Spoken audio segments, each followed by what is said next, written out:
Hi there. I am so glad to see you again. Welcome back to Enjoy English Stories. Today, we have a very special story for all the book lovers, the dreamers, and the explorers out there. Today, we are traveling to one of the most magical cities in Europe. We are going to the beautiful, golden city of Prague. As always, we are using the shadowing technique. This is my favorite way to help you speak English fluently. Remember the rules. Do not just listen with your ears. Speak with your mouth. Copy my rhythm. Copy my speed. Copy the way I express my feelings. If the story is mysterious, make your voice mysterious. This story is about a woman named Sofia. Are you ready to enter the library of forgotten dreams? Take a deep breath, and let's start. My name is Sofia. I am 30 years old. I live in the heart of Prague, a city that people call the City of 100 Spires. Prague is a place where history lives in every stone. It is a city of narrow, winding streets, golden roofs, and ancient bridges made of dark rock. In the morning, the mist rises from the Vltava River and covers the city like a soft, white blanket. It is a place of magic, art, and many, many secrets. I work in a library. But my library is not a modern building with bright lights and computers. My library is hidden. It is deep underground, located in the dark, cool basement of a building that is over 600 years old. To get to my desk, I have to walk down long, spiral stairs made of stone. The walls are thick. The air is still. There is no noise from the cars or the tourists above. There is only silence. The air in my library has a very special smell. It smells like old, heavy paper. It smells like sweet vanilla. It smells like the dust of 5 centuries. There are thousands and thousands of books here. Some are so small that they can hide in the palm of my hand. Others are so giant and heavy that I can hardly carry them to the table.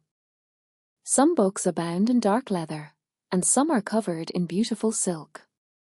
My job is very quiet, and I love it. I am a book restorer. This means I fix old, broken books. I am a doctor for stories. When a page is torn, I use a very fine, invisible paper to repair it. When the spine of a book is broken, I use special glue and strong thread to make it whole again. I use tiny brushes to clean the dust from the letters. I spend my days helping the past survive into the future. I thought I was happy in my quiet basement. I thought I had everything I needed. One rainy Tuesday afternoon, the heavy wooden door of the library opened with a loud creak. A man walked into the room. He was very tall and very thin. He was wearing a long, grey coat that looked like it was made of shadows. He had a hat pulled low over his eyes. He did not say hello. He did not look at the shelves. He walked directly to my desk and placed a small object on the green lamplight. It was a book. It was a very small book, about the size of a postcard. The cover was made of deep, dark blue velvet, the color of the sky at midnight. There was no title on the cover. There were no golden letters. The book felt warm in my hands, almost like it was breathing. "Fix this, Sofia," the man said. His voice was soft, like the sound of dry leaves moving on the ground. "The spine is damaged. The pages are loose. You are the best restorer in Prague. I trust you. But listen to me carefully. There is one rule. You can fix the pages. You can look at the drawings. But you must never, ever read the very last page. Do you understand?" I nodded my head. I understand, I whispered. I was very curious. I am a librarian. I am a restorer. Curiosity is in my blood. Librarians love to find the truth inside the pages. The man turned around and walked out of the library. He disappeared into the Prague rain before I could ask his name. I began to work on the blue velvet book immediately. I turned the first page with my silver tools. I gasped. I had never seen anything like it. The drawings in the book were magnificent. They were painted with colors that seemed to glow in the dark. But the drawings were not of the past. They were not of knights, or kings, or old Prague. The drawings were of things I had never seen in my life. On page 5, I saw a drawing of a silver car that was flying above the clouds. On page 10, I saw a giant, beautiful city made of glass, located deep under the blue ocean. On page 15, I saw a garden where the trees grew silver coins instead of leaves. I worked for 3 days and 3 nights. I did not want to sleep. I did not want to eat. I was exhausted, but my heart was full of energy. Every page I fixed was a new mystery. Every drawing was a new dream. I felt like the book was talking to me. I felt like the book was showing me a world of possibilities. On the 4th night, at exactly midnight, I reached the end of the book. I had fixed every page. I had repaired the velvet cover. Only 1 page remained, the last page. I stopped. I remembered the man's warning. Do not read the last page. I sat in the silence of the basement. I looked at the blue velvet. I looked at my tools. I tried to walk away. I tried to be a good librarian. But my curiosity was too strong. I felt a power pulling my hand. Just one look, I thought. What can 1 page do? With a trembling hand, I turned the final page. I was shocked. There was no text. There were no drawings of flying cars or underwater cities. There was only a mirror. It was a small, perfect mirror made of polished silver. I looked into the mirror, but I did not see my tired face. I did not see my messy hair or my ink-covered fingers. I saw a version of myself in the future. I was not in a dark, dusty basement. I was standing in a beautiful, sunny garden. The sky above me was a brilliant, clear blue. I was surrounded by a group of children.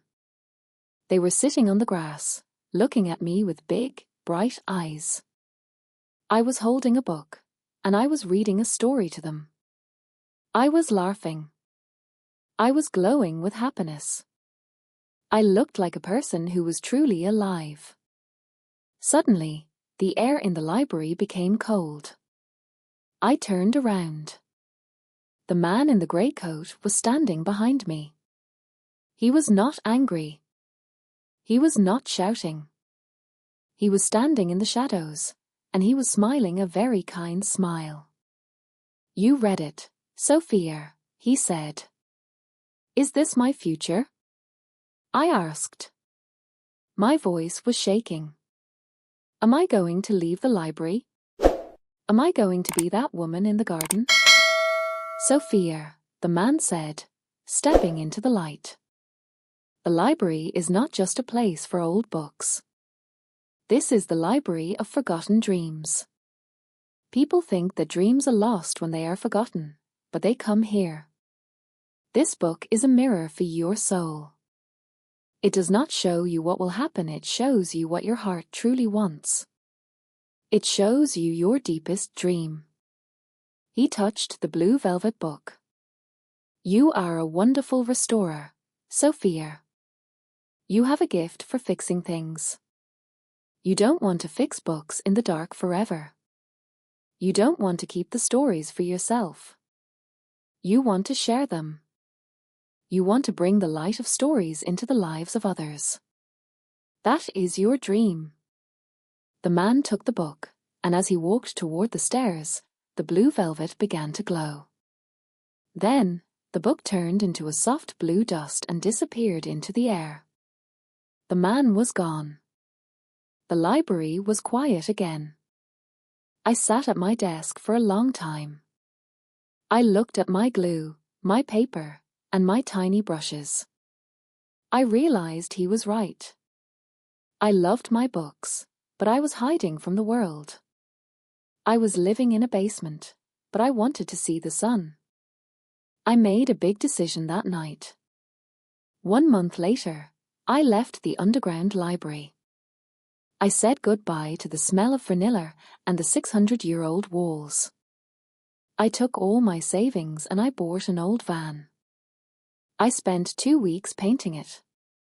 I didn't paint it grey or brown. I painted it a bright, happy, sunny yellow. I filled the van with the best books in the world. I found stories of adventure, stories of magic, and stories of hope. I created a mobile library.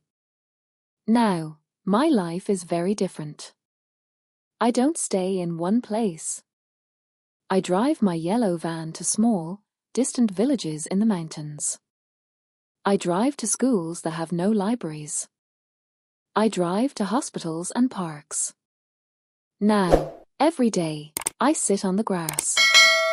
I see the happiness in the eyes of the children. I hear their laughter when I read about flying cars and magic trees. I see their own dreams starting to grow, just like mine. I am no longer a doctor for books, I am a messenger for stories. I am Sofia, and I learned a very important lesson. I learned that books are not just objects to be kept on a shelf. They are not just things to be fixed and hidden. Books are for giving. Books are for sharing. Sometimes, you have to go deep into the dark to find your light. Sometimes, you have to find a forgotten dream to find your real life. What a beautiful and inspiring journey.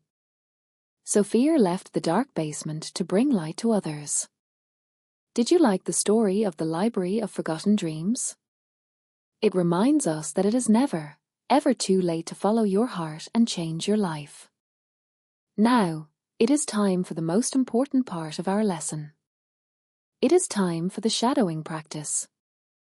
Go back to the beginning of Sofia's story. Play the video again and repeat every sentence after me. Focus on the rhythm of the city of Prague and the mystery of the blue book. Pay close attention to words like basement, velvet, restorer, and literature. Try to speak with the same passion that Sofia has for her books. If you practice this story every day, your English will become as beautiful as a golden sunset in Prague.